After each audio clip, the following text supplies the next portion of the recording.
ओम गणेशाय नमः। लक्ष्मी नमः। सरस्वत्यै नमः। अन्नपूर्णै नमः। कुबेराय नमः।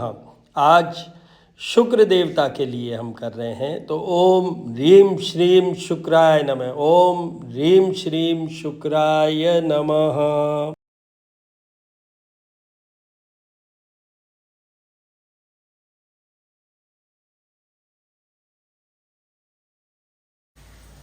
ओम गणेशाय नमः।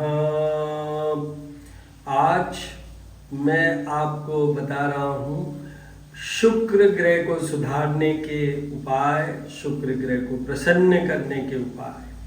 देखिए, शुक्र ग्रह के उसमें जुड़े हुए हैं महालक्ष्मी। तो यहाँ पर मैं आपको एक पूरा जैसे पैकेज होता है वैसे देखिए, सबसे पहले गणेश जी की पूजा, क्योंकि लक्ष्मी जी की पूजा में या तो विष्णु जी उनके साथ होते हैं या गणेश जी होते हैं। जब यह शुक्र ग्रह की बात है, धन संपत्ति लाभ शुभ उनकी बात है, तो ये गणेश जी से होगा। तो सबसे पहले गणेश जी का, और उसके बाद में भी पहले मूर्तियों का इंट्रोडक्शन बता देता हूँ। लक्ष्मी गणेश जी, फिर लक्ष्मी जी, और लक्ष्मी जी के सामने श्री यंत्र जिसपे कि कुमकुम चढ़ाई हुई है, गुलाल चढ़ाई हुई है, और उसके पास में ही माँ सरस्वती, शारदे माँ, इधर उत्तर दिशा की ओर भगवान कुबेर, और ये माँ अन्नपूर्णा। तो देखिए, जो शुक्र ग्रह किस लिए होते हैं? शुक्र ग्रह होते हैं ऐश्वर्य, वैभव, धन, भोग विलास, इन सब चीजों, लग्जरीज ऑफ द लाइफ। इसमें मेन महत्वपूर्ण बात क्या है कि सब चीज जुड़ा हुआ है, वो जुड़ा हुआ है धन से, और महालक्ष्मी धन की कारक है। तो धन से जुड़ा हुआ है, तो सबसे पहले तो रिद्धि सिद्धि वाले भगवान गणेश, फिर माँ लक्ष्मी, सरस्वती। जब तक आपकी वाणी, आपका मस्तिष्क, ब्रेन स्किल वो ठीक नहीं होगा, तो आप कैसे पैसा कमाएंगे, धन कमाएंगे? और कुबेर तो धन के ट्रेजरर है, दाता है, तो इसलिए कुबेर। और अन्नपूर्णा, आपके घर में अगर अन्नपूर्णा का वास नहीं है तो फिर अन्न कहाँ से आएगा? तो ये सब जुड़े हुआ पैकेज है कि इनकी हमें उपासना, आराधना करनी चाहिए शुक्र ग्रह को प्रसन्न करने के लिए, क्योंकि शुक्र से जितने भी चीजें जुड़ी हुई है वो भी यहीं जुड़ी हुई है। अब देखिए, सबसे पहले गणेश जी का अभिषेक कीजिए गणपति अथर्व सीड्स के साथ, और अभिषेक में जल, दूध, पंचामृत, जल, दूध, दही, घी, शहद, शक्कर, ये कोई भी आपकी सुविधा अनुसार हो सकता है।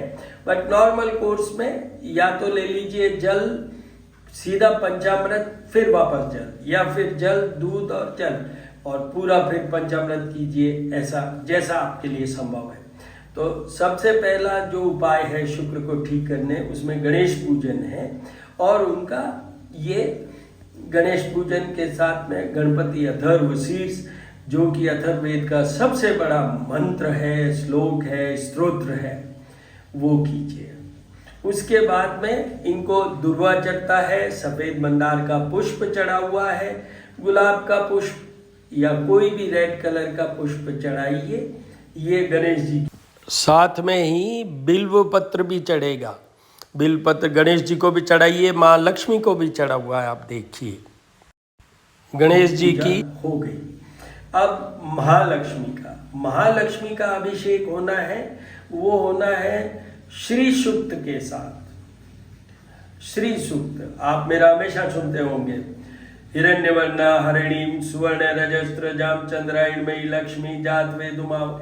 ये अभिषेक करने के लिए ये श्री सूक्त का पाठ, और उसके बाद में कनकधारा स्तोत्र, अंगम हरे पुलक भूषण माश्रयंती भृंगांगनेव मुकुलाभरणम तम, शंकराचार्य कृत है ये।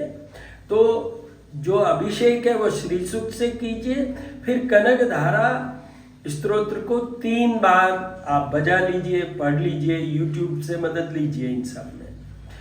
ये उनका अभिषेक हो गया, पूजा हो गया। फिर इनको चढ़ाइए लाल जो रोली है, कुमकुम है, चावल है, ये देखिए कमल के पुष्प पे होना चाहिए इनका, पर हमारे पास नहीं होने से हमने ये कमल गट्टा चढ़ा रखा है जो कमल का ही है। और श्री यंत्र जरूर सामने होना चाहिए। और तीसरी चीज जो लक्ष्मी जी के साथ जुड़ी हुई होनी चाहिए वो होना चाहिए शंख, वो भी जो वामवर्ती मतलब लेफ्ट साइड वाला शंख होना चाहिए, दक्षिणावर्ती नहीं, लेफ्ट साइड वाला वामवर्ती। तो वो शंख का भी पूजन होना चाहिए। ये मत है कि शंख, महालक्ष्मी और चंद्रमा ये तीनों समुद्र से उत्पन्न हुए, तो इसलिए इनका भी होना बहुत जरूरी है। जो हम अभिषेक कराएंगे लक्ष्मी जी का वो शंख द्वारा करवाएंगे, जो गणेश जी का करवाएंगे या और दूसरे जितने भी देवियां हैं उनका करवाएंगे, वो करवाएंगे हम चांदी का कोई भी बर्तन हो, वेसल हो, उससे। गणेश जी के लिए तो कॉपर का भी चलेगा। तो ये हो गया। तो देखिए श्री सूक्त, कनकधारा स्तोत्र, फिर ये चढ़ाइए उनको कमल का पुष्प हो तो वो, और पीले पुष्प, एक जो चाइना रोज गुड़हल का वो भी बहुत, कनेर वो भी बहुत अच्छा माना जाता है, शुभ माना जाता है। तो ये लक्ष्मी जी का हो गया। इसके बाद में माँ शारदे, ओम ऐं सरस्वत्यै नमः, ओम ऐं सरस्वत्यै नमः, ओम ऐं सरस्वत्यै नमः। इनको वैसे हल्दी सबको चढ़ती है, गणेश जी को भी और लक्ष्मी जी को भी और माँ सरस्वती को, पर माँ सरस्वती को हल्दी जरूर चढ़ाइए, पीले पुष्प चढ़ाइए। ये उनका फिर जो सरस्वती स्तोत्र है उसके साथ इनका अभिषेक कीजिए, शारदे माँ का जो है। उसके बाद में कुबेर, क्योंकि ये मेन ट्रेजरर यही है, तो शुक्र में जितनी भी चीजें निहित है उसमें सबसे बड़ा धन लाभ का है, तो आएगा कहाँ से? कुबेर से। तो कुबेर का आप वैसे तो कुबेर जी के लिए भी उत्तर दिशा में बिठाने का प्रावधान है, और ये धन देते हैं। अपन जो दीपावली पे जो त्रयोदशी तिथि, धनतेरस, उस दिन कुबेर का विशेष पूजन होता है। दीपावली पे भी होता है बट उस दिन विशेष होता है। तो शुक्रवार को भी इनका विशेष होना चाहिए। तो इसमें जैसे मैं तो गायत्री पढ़ लेता हूँ इनकी, जैसे ओम यक्ष राजाय विद्महे, यक्षों के राजा है, वैश्रवणाय धीमहि तन्नो कुबेराय प्रचोदयात्। तो ये इनका पहले कुबेर स्तोत्र के साथ इनका भी जो है वो अभिषेक कीजिए, फिर ये इससे। तो इनको लाल जो कुमकुम है उसका तिलक जरूर कीजिए, चंदन सबको लगाना है, इनको भी लगाना है, और लाल पुष्प और ये सब चढ़े हुए हैं जो चढ़ाना ही है। उसके बाद में माँ अन्नपूर्णे, तो माँ अन्नपूर्णे का भी अन्नपूर्णा स्तोत्र के साथ अभिषेक कीजिए। और बाद में अन्नपूर्णे सदापूर्णे शंकर प्राण वल्लभे ज्ञान वैराग्य सिद्ध्यतम भिक्षाम देहि माँ पार्वती, इनको भी कुमकुम चढ़ाइए, हल्दी चढ़ाइए, और रोली या गुलाल भी चढ़ाइए। और देखिए इनका जो मूर्ति है उसके भी दर्शन कीजिए अभी, बहुत अच्छा। तो ये देवी देवताओं के पूरा जो शुक्र को ठीक प्रसन्न करें उनका ये पूजन हो गया। और इसमें कई चीजें, जैसे चावल नहीं दिख रहे हैं आपको। अच्छा, प्रसाद में सफेद दूध की मिठाई, मिश्री, और जैसे हमने यहाँ पर जो गिरी गोला मतलब जो नारियल है वो चढ़ा रहे हैं हम, काजू चढ़ा रहे हैं हम, ये सब चढ़ाइए। और सफ़ेद मावे की मिठाई चढ़ाइए, फूल मखाने की खीर चढ़ाइए, और उसमें फूल मखाने की खीर में चीनी की जगह मिश्री डालिए। ये सब आप करिए, ब्रीफ में यही है। और उसके बाद में जो सेकंड पार्ट है, ये तो दी बेस्ट पार्ट है जिसका कि सबसे अच्छा रिजल्ट आएगा to improve enhance the energy of Venus.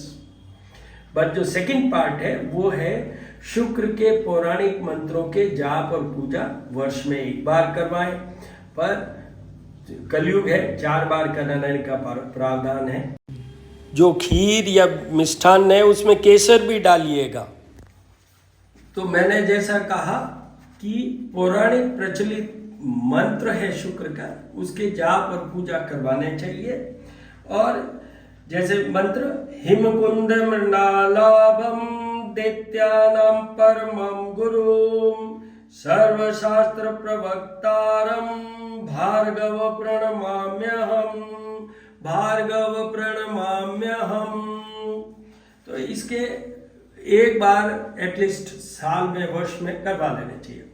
अब ये तो हो गया पूजा का विधान। अब जो एसेंशियल किन किन को पूजा करवाने की जरूरत है, हर हालत में करवाना चाहिए, किन को लक्ष्मी जी का और ये जो पूजन करने का, शुक्र को सुधारने का जरूरी है, वो ये है कि एक तो जन्म के समय जब आपकी हॉरोस्कोप बनी उसमें अगर फिगर 6 कन्या राशि पे शुक्र है तो वो शुक्र की नीच राशि होती है। अगर शुक्र नीच का हो गया तो आप एडिक्शन में जा सकते हैं, आपकी मैरिड लाइफ, आपका धन, ये सब। वैसे एक मत के अनुसार तो अगर शुक्र नीच का हो गया तो बहुत कुछ इधर उधर हो जाता है, जहाँ तक जो आज की डेट में लग्जरी, वैभव, ऐश्वर्य की बात करें तो एक तो उनको।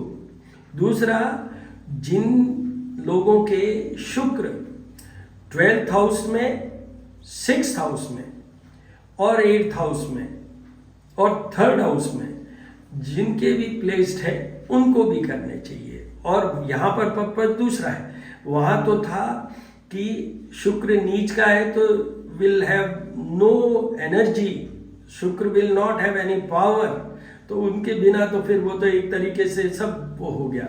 इसमें एक चीज और ऐड कर सकते हैं हम, जिन किन्हीं के शुक्र के साथ सूर्य है और जन्म कुंडली में लिखा रहता है कि शुक्र अस्त हो गया, मतलब again it has lost the power, चाहे वो कोई भी राशि में हो, चाहे जैसे शुक्र की उच्च की राशि होती है मीन 12 फिगर 12, तो वहां पर भी अगर वो सूर्य के साथ है तो वो अस्त वाली, मतलब within the 10 degrees of sun, तो वो अस्त हो जाता है। तो उनको भी ये उपाय करना चाहिए।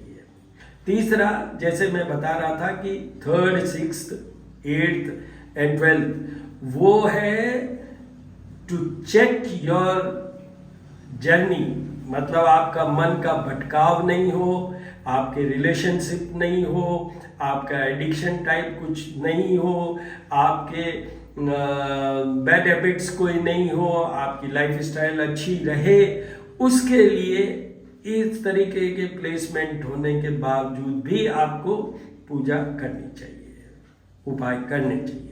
देखिए, वैसे शुक्र नॉर्मली मेरे जो भी वीडियो है, मैं एस्ट्रोपामिस्ट डॉक्टर हनुमान सिंह और श्री करनी ज्योतिष एवं वास्तु शोध संस्थान मेरा यूट्यूब चैनल है।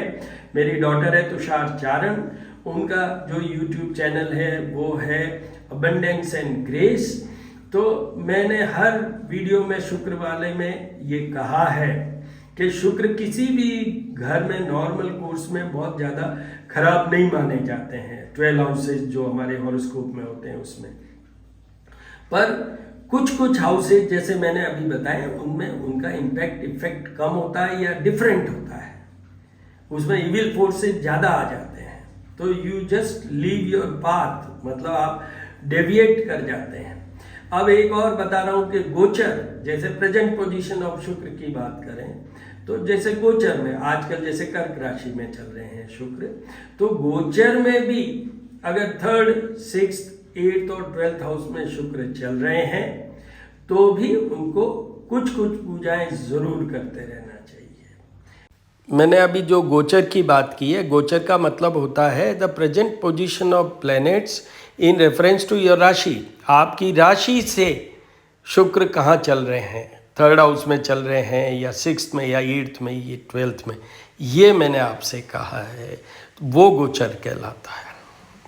ओम गणेशाय नमः, ओम लक्ष्मी नमः, ओम ऐं सरस्वत्यै नमः, ओम कुबेराय नमः, ओम अन्नपूर्णे नमः।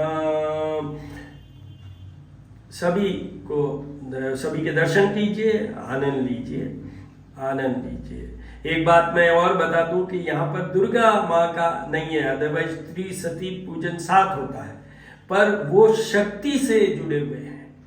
तो उनका तो नवरात्रि जैसे हम करते हैं, उसमें महालक्ष्मी, महासरस्वती और माँ दुर्गा सबको साथ लेके करते हैं। तो ये मैंने आपकी शंका थी, वो भी यहाँ बोल दी है। तो आप तो ये करिए, और जितनी सुविधा हो, जितने कंसंट्रेशन के आपके लिए करने में पॉसिबल हो, उतना ही कीजिएगा। उससे वो कोई मतलब नहीं है दूसरा नहीं, वैसे ही आपका दिमाग तो कहीं घूम रहा है और आप बस करने के लिए कर रहे हैं, उसका रिजल्ट नहीं आएगा।